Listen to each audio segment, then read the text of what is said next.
Il y a de nombreuses années, au pays d'Égypte, les enfants d'Israël furent féconds et se multiplièrent abondamment. Ils se multiplièrent et devinrent extrêmement puissants, et le pays en fut rempli. Mais un nouveau roi s'éleva sur l'Égypte, qui ne connaissait pas Joseph, et il dit à son peuple: Regarde les enfants d'Israël, ils sont trop nombreux et ils sont plus forts que nous. Nous devons faire des plans pour les empêcher de devenir plus forts. S'il y a une guerre, ils pourraient se joindre à nos ennemis, nous vaincre et s'échapper du pays. Les Égyptiens décidèrent de rendre la vie difficile aux Israélites. Ils forcèrent les Israélites à travailler de plus en plus dur, mais plus ils travaillaient, plus elles se multipliaient et se répandaient, et plus les Égyptiens avaient peur d'eux. Alors les Égyptiens les firent travailler encore plus dur. Ils forcèrent les Israélites à travailler dur, à fabriquer des briques et du mortier et à travailler dur dans les champs. Les Égyptiens ne montrèrent aucune pitié dans tout le travail pénible qu'ils imposèrent aux Israélites. Pourtant, les Israélites continuèrent à avoir plus d'enfants et devinrent très forts. Alors le roi, Pharaon, donna cet ordre à son propre peuple. Si les femmes hébraïques donnent naissance à une fille, laissez-la vivre, mais si elles ont un garçon, vous devez le jeter dans le fleuve.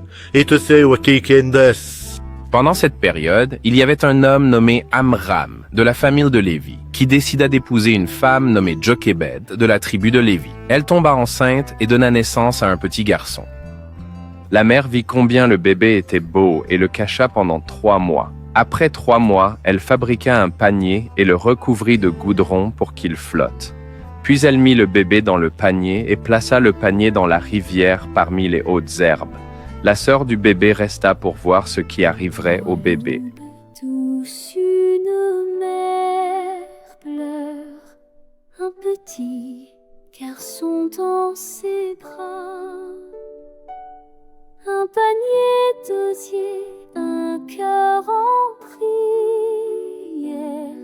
le Nil qui coule tout bas. La lune veille et le vent caresse l'enfant sur les flots endormis,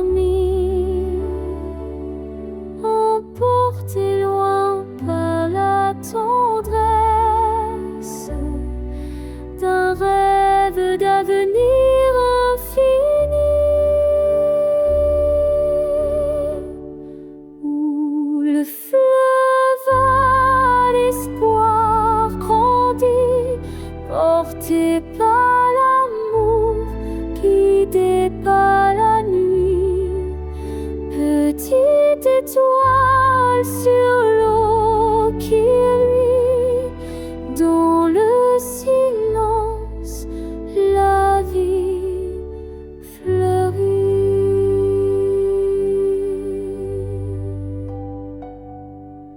Un destin fragile sur les eaux tranquilles, la providence veille, invisible et subtile.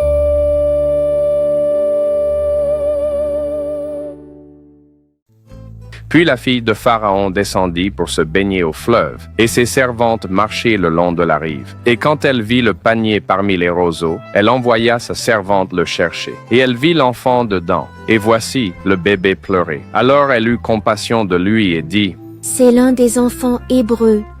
Puis sa sœur dit à la fille de Pharaon: Dois-je aller chercher une nourrice parmi les femmes hébraïques pour qu'elle allaite l'enfant pour vous? Oh! Et la fille de Pharaon lui dit: Va! Alors la servante alla appeler la mère de l'enfant. Puis la fille de Pharaon lui dit: Emmène cet enfant et allaite-le pour moi, et je te donnerai ton salaire. Alors la femme prit l'enfant et l'allaita, et l'enfant grandit, et elle l'amena à la fille de Pharaon, et il devint son fils. Elle l'appela donc Moïse, disant: Parce que je l'ai tiré de l'eau. Alors que Moïse grandissait, il ne pouvait ignorer la souffrance de son peuple. Un jour, voyant un Égyptien frapper un Hébreu, il agit dans un accès de rage et tua l'Égyptien. Le lendemain, Moïse vit 2 Hébreux se battre. Il vit qu'un homme avait tort et lui dit: Pourquoi fais-tu du mal à ton voisin? L'homme répondit: Quelqu'un a-t-il dit que tu pouvais être notre chef et juge? Dis-moi, vas-tu me tuer comme tu as tué l'Égyptien hier? Craignant pour sa vie, Moïse s'enfuit dans le désert de Madian, où il vécut en exil comme berger. Là, il épousa Séphora, la fille d'un prêtre, et eut un fils nommé Gershom. Un long temps passa, et le roi d'Égypte mourut. Mais les Israélites étaient toujours forcés de travailler très dur.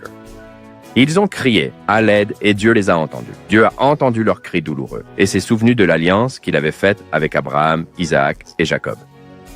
Dieu vit les souffrances des Israélites et il savait qu'il les aiderait bientôt.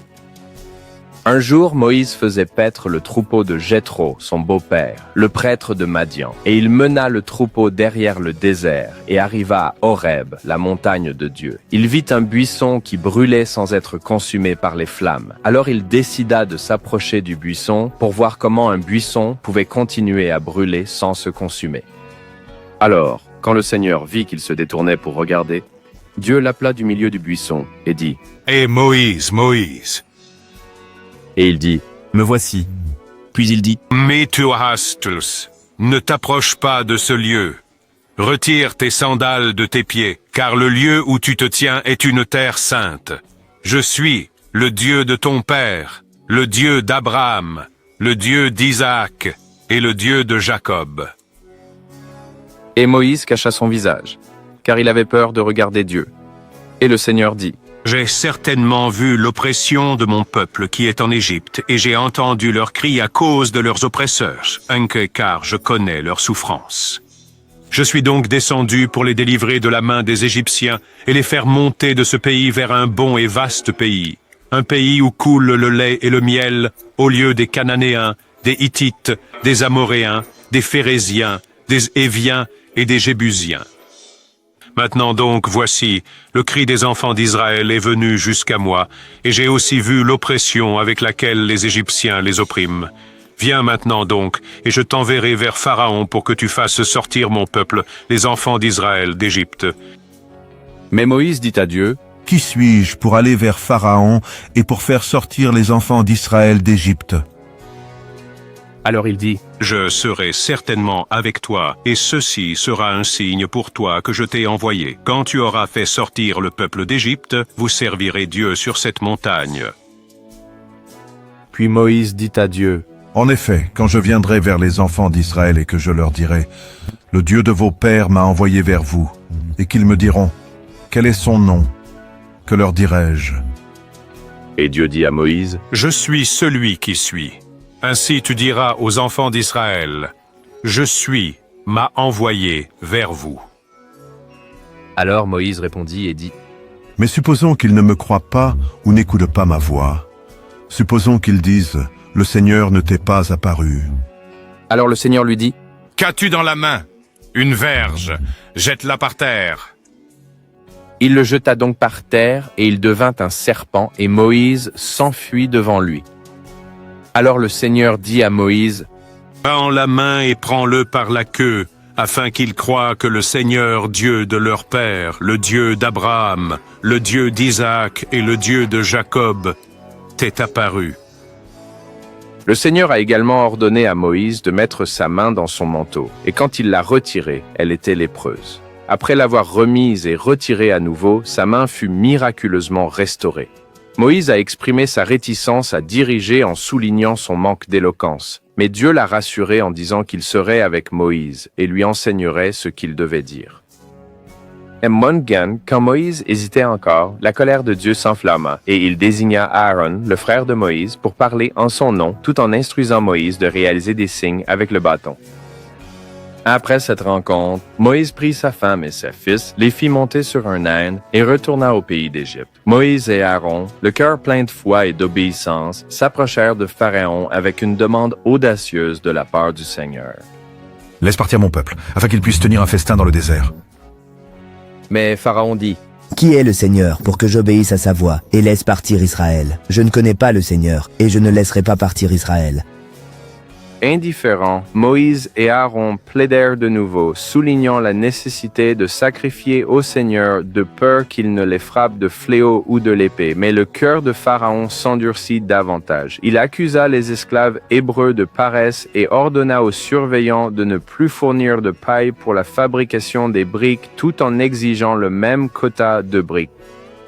Ce décret sévère accabla les Hébreux, qui devaient maintenant ramasser leur propre paille sans aucune réduction de leur charge de travail. Pharaon continua d'endurcir son cœur et refusa de laisser partir les enfants d'Israël.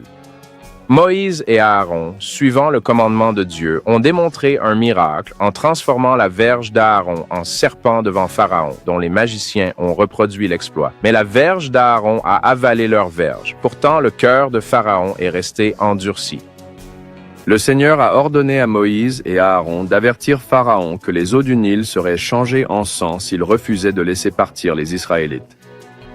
Et lorsque Pharaon resta inflexible, Aaron frappa le fleuve avec sa verge, transformant toutes les eaux d'Égypte en sang, tuant les poissons et rendant l'eau imbuvable. Malgré les magiciens qui reproduisirent le signe, le cœur de Pharaon resta endurci, et les Égyptiens furent contraints de creuser ailleurs pour trouver de l'eau. Ce fut la première des 10 plaies que les Égyptiens allaient affronter.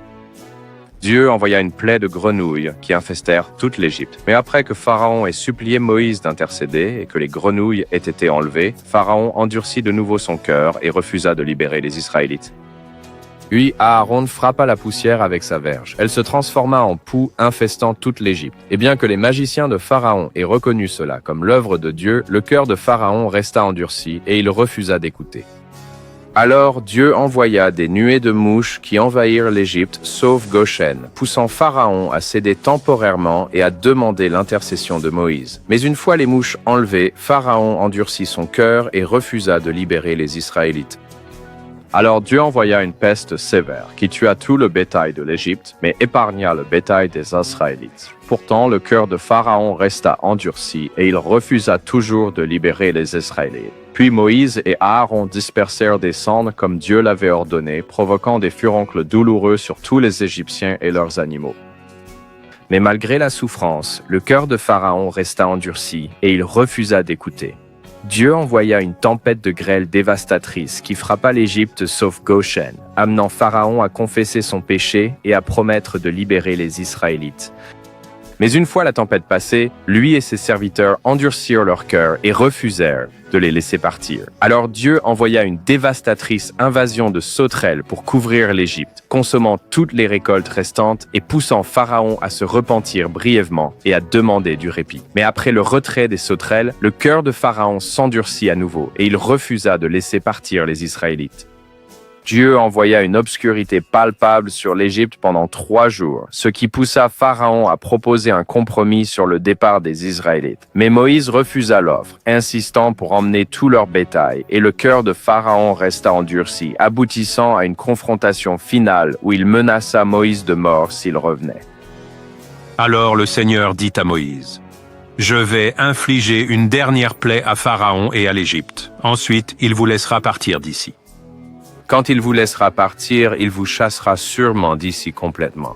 Dieu a instruit Moïse et Aaron de préparer la Pâque en demandant à chaque foyer de sacrifier un agneau sans défaut, d'en répandre le sang sur leur linteau et de manger l'agneau avec du pain sans levain et des herbes amères, tout en étant habillés et prêts à partir en hâte. Cet acte marquerait les maisons des Israélites afin que Dieu les épargne lors de la plaie des premiers-nés, conduisant à leur délivrance d'Égypte. Et l'événement devait être commémoré chaque année comme la fête des pains sans levain. Et il arriva à minuit que le Seigneur frappa tous les premiers-nés dans le pays d'Égypte, depuis le premier-né de Pharaon, qui était assis sur son trône, jusqu'au premier-né du captif qui était dans le cachot, et tous les premiers-nés du bétail. Alors Pharaon se leva dans la nuit, lui, tous ses serviteurs et tous les Égyptiens. Et il y eut un grand cri en Égypte, car il n'y avait pas une maison où il n'y avait pas un mort. Après la 10e plaie, Pharaon dit avec insistance à Moïse et à Aaron de quitter l'Égypte avec les Israélites, emportant leurs troupeaux et leurs hardes, et de le bénir en partant.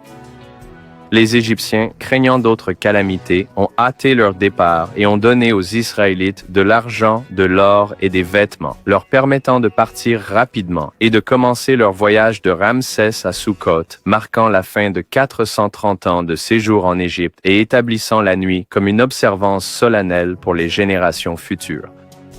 Et le Seigneur allait devant eux le jour dans une colonne de nuée, pour leur montrer le chemin, et la nuit dans une colonne de feu pour les éclairer, afin qu'ils puissent marcher jour et nuit. Dieu a ordonné à Moïse de camper près de la mer Rouge, sachant que Pharaon poursuivrait les Israélites, menant à une confrontation près de la mer.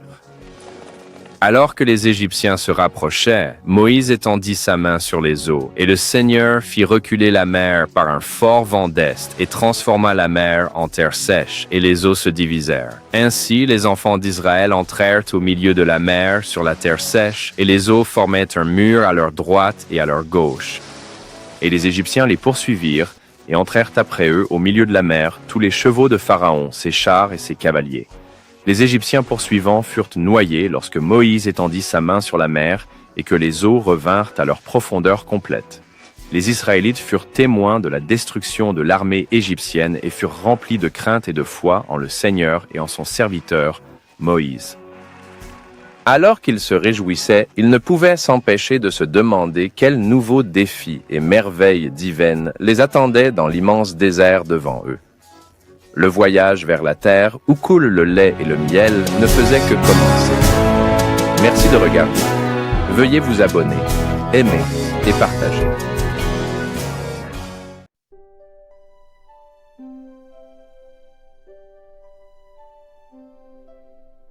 Dans l'aube douce, une mère pleure, un petit garçon dans ses bras. Un panier d'osier, un cœur en prière, le Nil qui coule tout bas. La lune veille et le vent caresse l'enfant sur les flots endormis, emporté loin par la tendresse d'un rêve d'avenir infini, où le fleuve à l'espoir grandit, porté par l'amour, guidé par la nuit. Petite étoile sur l'eau qui luit, dans le silence la vie fleurit.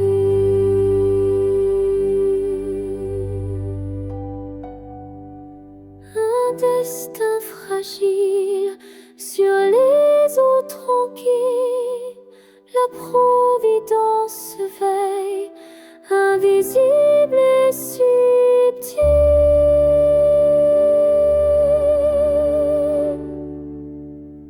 où le fleuve à l'espoir sourit, un nouveau jour, un avenir qui luit, sur la rivière dans l'infini, l'enfant de l'espoir.